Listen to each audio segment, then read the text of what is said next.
Assalamualaikum warahmatullahi wabarakatuh. Waalaikumsalam warahmatullahi wabarakatuh. Selamat pagi adik-adik. Pagi Bu Guru. Alhamdulillah ya kita diberikan kesempatan bermuajah kembali untuk menyambung atau untuk membahas tentang materi yang belum dibahas minggu kemarin. Baiklah adik-adik, sebelum kita belajar, marilah kita berdoa agar diberikan keberkahan oleh Allah SWT. Silakan ketua kelas pimpin berdoa. Sebelum kita belajar, marilah kita berdoa. Berdoa mulai. Berdoa selesai. Oke, Ibu Absen terlebih dahulu ya. Ibu. Karimah. Hadir Bu. Oke, ini Astar ini. Hadir Bu. Oke, Nureni. Hadir Bu. Alhamdulillah semua hadir ya. Ibu. Kita akan melanjutkan pembahasan yang kemarin. Akan tetapi Ibu mau bertanya terlebih dahulu.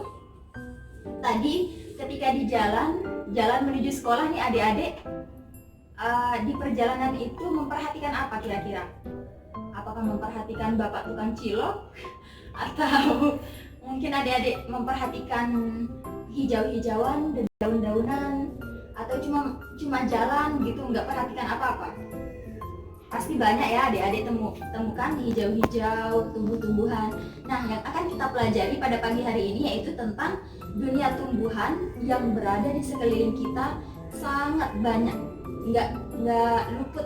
Mau kita pergi ke sawah, banyak sekali tumbuh-tumbuhan. Apalagi pergi ke kebun, banyak sekali tumbuh-tumbuhan. Walaupun pergi ke kota pun akan ada kita dapatkan tumbuhan. Nah, itulah pentingnya mengapa kita akan mempelajari tentang dunia tumbuhan ini. Akan belajar tentang dunia tumbuhan atau yang sering disebut sebagai lantai.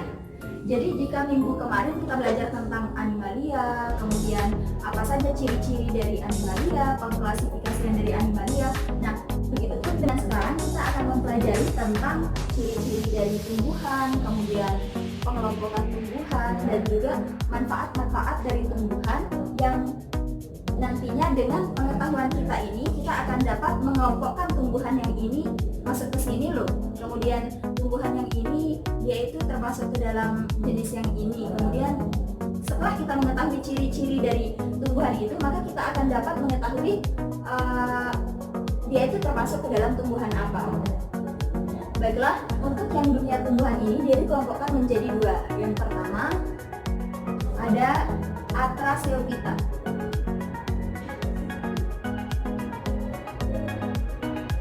Kemudian yang kedua ada Praseophyta.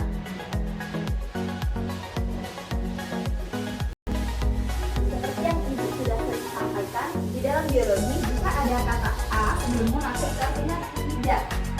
Jadi ini adalah tumbuhan yang tidak berpembuluh, tidak berpembuluh.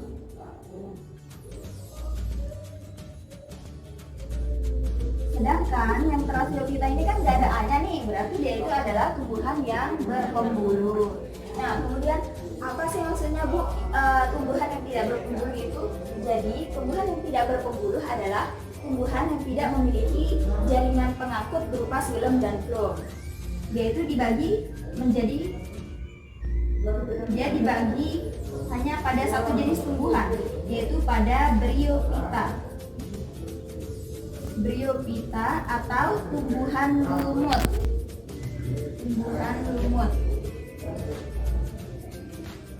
Kita akan bahas tentang Praseophyta atau tumbuhan yang berpembuluh. Itu artinya kalau tanaman atau tumbuhan yang termasuk ke dalam jenis Praseophyta berarti dia itu memiliki pembuluh atau jaringan pengangkut berupa xilem dan floem. Apa aja sih bagian atau tumbuhan yang masuk ke dalam Praseophyta? Oke, Ibu kasih tahu ya. Yang pertama ada Pteridophyta.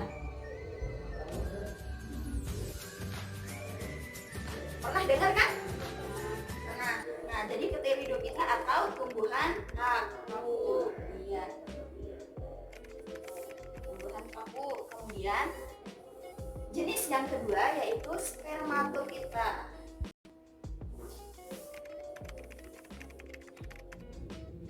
Oke, jadi kita sudah mengetahui jenis-jenis tumbuhan kalau Bryophyta ini masuk ke dalam Atracylophyta karena dia tidak berpembuluh, Pteridophyta dan Spermatophyta termasuk ke dalam Thrasophyta karena dia itu berpembuluh. Oke, sekarang kita akan membahas satu persatu dari jenis tumbuhan ini, dari Bryophyta, kemudian Pteridophyta dan juga Spermatophyta. Kita mulai dari Bryophyta ya. Nah, kita akan bahas tentang Bryophyta. Bryophyta yaitu tumbuhan lumut. Bryophyta atau apa? Oke. Jadi Bryophyta ini kita akan membahas yang pertama tentang ciri-cirinya. Ciri-ciri dari Bryophyta. Yang pertama ciri-cirinya itu adalah dia itu hidup di tempat yang teduh, lembab ataupun basah. Jadi nggak bisa Bryophyta ini atau tumbuhan lumut ini hidup di tempat yang kering atau mungkin di jalan atau mungkin di tempat-tempat, intinya tempat-tempat yang kering dia itu nggak bisa. Dia hanya bisa di tempat yang lembab dan basah. Kalau dilihat di dinding, kemudian batu-batuan, pohon, di tanah, kita juga bisa menemukan Bryophyta jika tempatnya itu adalah tempat yang lembab. Habitatnya di tempat yang lembab. Kemudian yang kedua itu ada ciri-ciri dari Bryophyta itu dia itu berbentuk makroskopis dari 1 sampai 2 cm, tapi ada juga yang sampai mencapai 40 cm. Nah, kalau misalkan kita melihat tumbuhan nih, tapi dia itu ukurannya sekitar bermeter-meter, 1 meter, 2 meter berarti fix dia itu bukan termasuk dari Bryophyta. Kemudian, nah dia ini termasuk ke dalam tumbuhan peralihan. Apa sih yang dimaksud tumbuhan peralihan, Bu? Jadi tumbuhan peralihan itu adalah tumbuhan yang beralih dari Calophyta ke Colmophyta. Kayak gimana maksudnya, Bu? Jadi kalau Calophyta adalah tumbuhan yang belum bisa dibedakan antara akar, batang dan daun. Tetapi Colmophyta dia itu sudah bisa berdiferensiasi atau bisa dibedakan antara akar, batang dan daun. Nah, kenapa dia dikatakan sebagai peralihan? Karena untuk dikatakan dia itu punya batang, akar dan daun, memang dia punya, akan tetapi dia itu belum sempurna, belum dikatakan sebagai akar, batang, daun sejati seperti pada tumbuhan lainnya. Kemudian setelah kita mengetahui bahwa dia itu mempunyai akar, batang dan daun, tapi dia itu tidak seperti tumbuhan lainnya, akarnya itu nanti akan disebut sebagai rhizoid.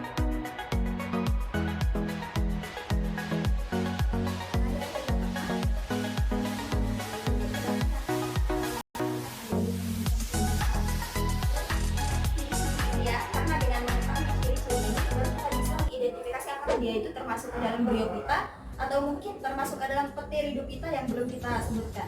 Nah, kalau misalkan kita temuin tumbuhan terus dia itu habitatnya di tempat yang lembab, terus dia itu kecil-kecil 1 sampai 2 cm atau mungkin dia sampai 5 cm, nggak sampai bermeter-meter, nanti berarti dia itu termasuk ke dalam Bryophyta. Oke. Baiklah, untuk yang Bryophyta ini dibedakan menjadi 3 kelas.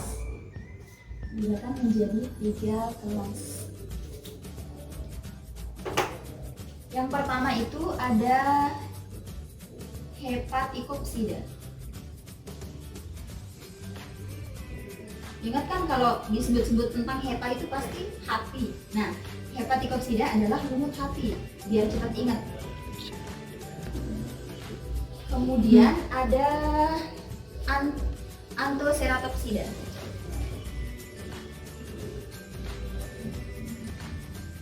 Atau lumut tanduk. Kemudian yang terakhir nanti ada Bryopsida.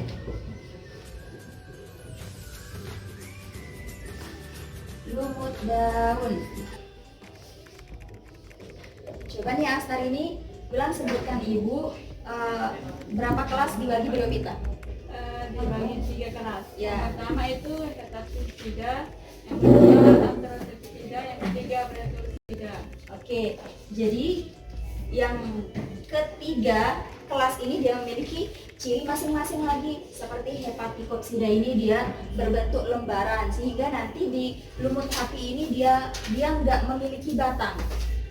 Contoh, ini kan dia itu berbentuk seperti lembaran, sehingga dia hanya memiliki akar dan daun, karena belum bisa dibedakan antara daun dan batang karena hanya berupa.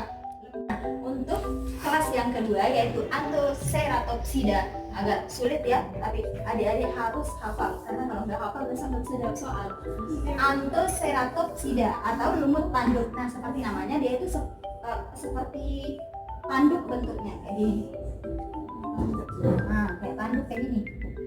Tapi dia itu sudah bisa dibedakan akar, kemudian batang dan daunnya. Nah, pindah ke Bryopsida, kelas yang ketiga yaitu lumut daun. Yang biasa kita lihat sehari-hari itu termasuk ke dalam lumut daun, karena lumut daun ini biasa berada di tanah, tembok, dan tempat-tempat yang terbuka. Kalau tadi yang lumut tanduk ini biasanya di sepanjang selokan atau di sungai tempat kita bisa temukan lumut tanduk. Sedangkan kalau lumut daun yang biasa kita lihat sehari-hari. Sudah mengerti adik-adik? Mengerti Bu Guru. Oke, alhamdulillah kita sudah selesai membahas tentang Bryophyta. Untuk minggu depan kita akan membahas tentang Pteridophyta karena waktu yang kurang. Akan tetapi sebelum menutup, Ibu mau lihat bagaimana pemahaman adik-adik tentang apa yang sudah Ibu jelaskan tadi.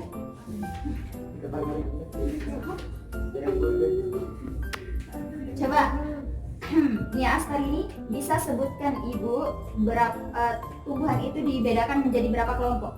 2. Oke, apa saja? Coba Karin membantu temannya jawab. Iya, benar sekali. Atrasiophyta dan Trasiophyta. Nah, sebelum Ibu menyelesaikan, Ibu akan merangkum materi yang tadi agar adik-adik bisa memahami kembali. Dunia tumbuhan dibagi menjadi 2, Atrasiophyta dan Trasiophyta. Atrasiophyta dibedakan menjadi satu saja. Jadi dia itu adalah Bryophyta, dia kan yang enggak berpembuluh. Sedangkan untuk yang Trasiophyta dibedakan menjadi 2, Pteridophyta dan Spermatophyta. Nah, setelah dibedakan seperti ini, tanaman ini jadi satu jenis. Dia dikelompokkan lagi menjadi beberapa kelas, yaitu Hepatikoksida, kemudian Anthoceratopsida dan Bryopsida. Bagaimana adik-adik? Sudah jelas? Jelas Bu. Alhamdulillah. Sekarang sebelum kita menyelesaikan pembelajaran untuk lebih barokahnya, marilah kita berdoa. Silakan kita kelas. Sebelum kita menutup mata pelajaran kita pada hari ini, pada baiknya kita berdoa bersama.